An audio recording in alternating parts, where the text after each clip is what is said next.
This is section 6.5.2, Applications of Linear Inequalities. We're going to talk about writing inequalities, translating English into math. Here are a few key phrases that clue you into which inequalities to use. First one, you can see it, x is at least 5. Well, the phrase at least means it could be that or more.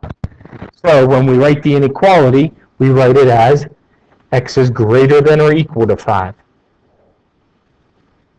Our next one is x is at most 5.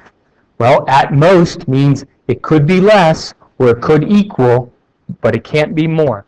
So when we write the inequality, we come up with x is less than or equal to 5.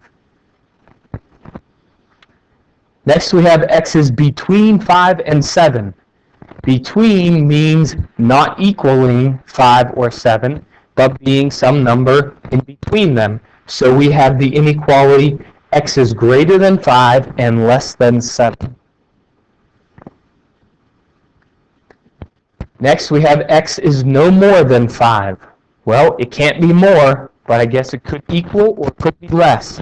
So we have x is less than or equal to 5. And finally, we have x is no less than 5. Well, if it can't be less, it could be equal to, and it could be more. So we have x is greater than or equal to 5.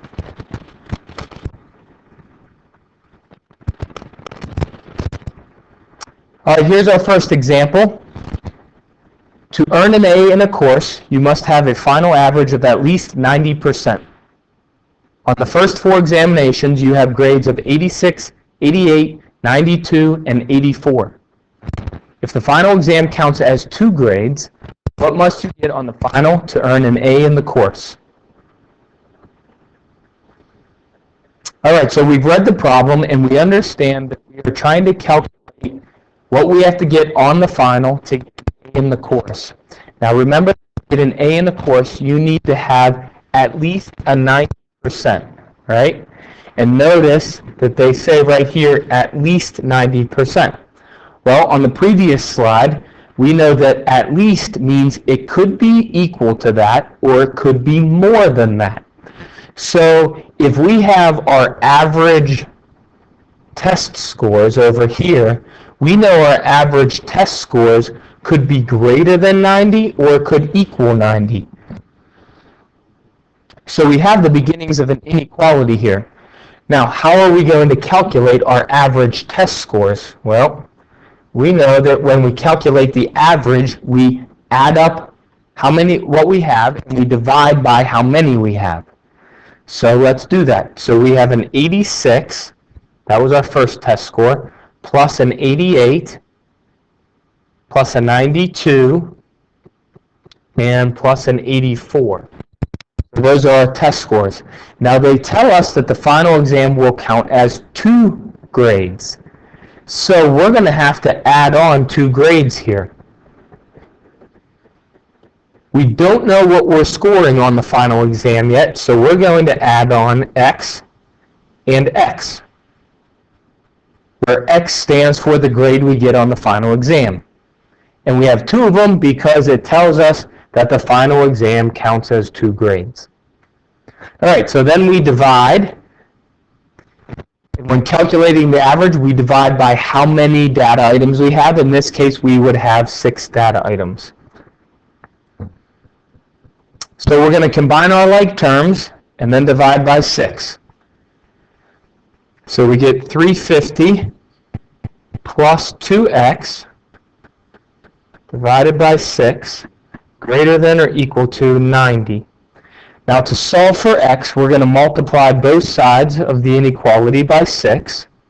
That's going to cancel the 6's on the left and leave us with 350 plus 2x is greater than or equal to 540. Next, we're going to subtract 350 from both sides. That leaves us with 2x is greater than or equal to 190. And now we divide both sides by 2. That leaves us with x is greater than or equal to 95. So remember, x stood for the score you got on your final exam. So if you scored an 86, an 88, a 92, and an 84, you need to score at least, x is greater than or equal to, at least a 95 on the final exam in order to earn an A in the course.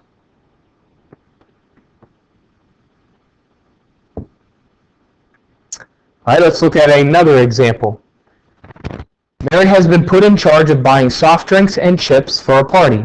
If the soft drinks total $25 and chips are $3.29 per bag, how many bags of chips can Mary buy if she wants to spend at most $100? So we've read the problem. We understand that Mary's buying soft drinks and chips, and she can spend at most $100. Now remember, at most means she could spend $100 or less than, but she can't spend more than $100.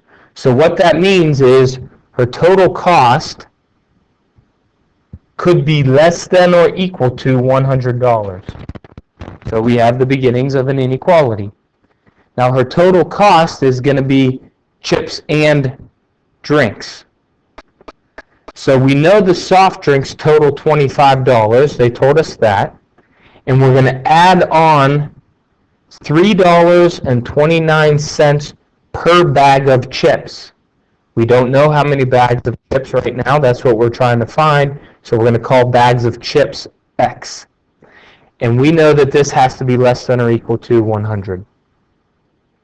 Now we can solve. Let's subtract 25 from both sides. And we get 3.9x less than or equal to 75. Now divide both sides by 3.29.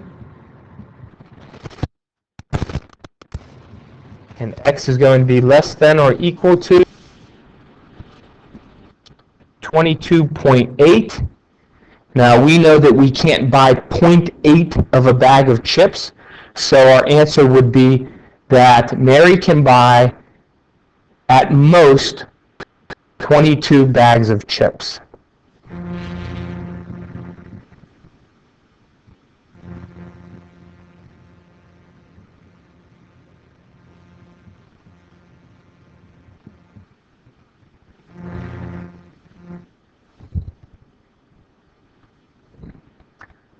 All right, so here's a review of what we did on those word problems. First, we read the problem carefully, always very important. Number two, we apply appropriate math operations, multiplication, addition, subtraction. Step three, identify key phrases that indicate the correct inequality, like at least or at most. Step four, solve the inequality. And step five, express your answer in the context of the problem. So this has been section 6.5.2, applications of linear inequalities.